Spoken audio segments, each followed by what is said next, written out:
باہر سے اوورسیز پاکستان نے ریکارڈ ریمیٹنسز سب سے زیادہ. ہماری ٹیکس کلیکشن یعنی ملک کی جو آمدنی بڑھ رہی تھی لوگوں پہ خرچ کرنے کی وہ تاریخی سب سے زیادہ. 5 ہماری فصلیں ہیں کیونکہ 60% لوگ کسان ہیں, سب سے تاریخی سب سے زیادہ پیداوار. اس کے علاوہ ان کو قیمتیں بھی سب سے زیادہ ملی, یعنی خوشحالی بھی دیہات میں سب سے زیادہ آئی. اور اس کے علاوہ انڈسٹریل پروڈکشن دیکھیں, جب ایک قوم کی جب اس کی دولت میں اضافہ ہوتا ہے, جب اس کی انڈسٹری بڑھتی ہے, تو انڈسٹریل پروڈکشن ہماری ٹیکسٹائل ایکسپورٹس ریکارڈ کے اوپر, اس وقت کے اوپر یہ ہمارے خلاف سازش کی گئی.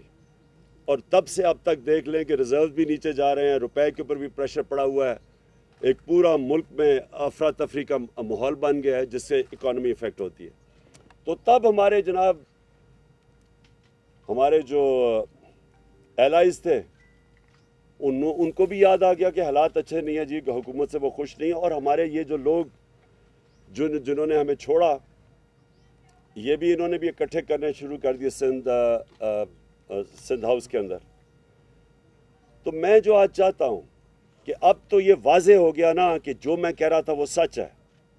اب نیشنل سیکیورٹی کونسل نے کنفرم کر دیا کہ جو میں نے میٹنگ کروائی تھی میری سربراہی میں, اس کے وہ ٹھیک اس کے منٹس تھے, یعنی اس میں جو انہوں نے کہا تھا کہ فوراً بیرونی مداخلت ہوئی ہے وہ ٹھیک ہوئی ہے. یہ بھی کنفرم ہو گیا. یہ بھی کنفرم ہو گیا کہ جب ہم نے ان سب کو بلایا تھا نیشنل سیکیورٹی کونسل کی میٹنگ کے بعد کہ پولیٹیکل ہیڈز آ کے ملے, ہمارے ایلائز آ کے ملے, کیونکہ مجھے پتا تھا کہ زیادہ تر لوگوں کو سمجھ نہیں ہے, انجانے میں سازش کا حصہ بنے ہوئے تھے.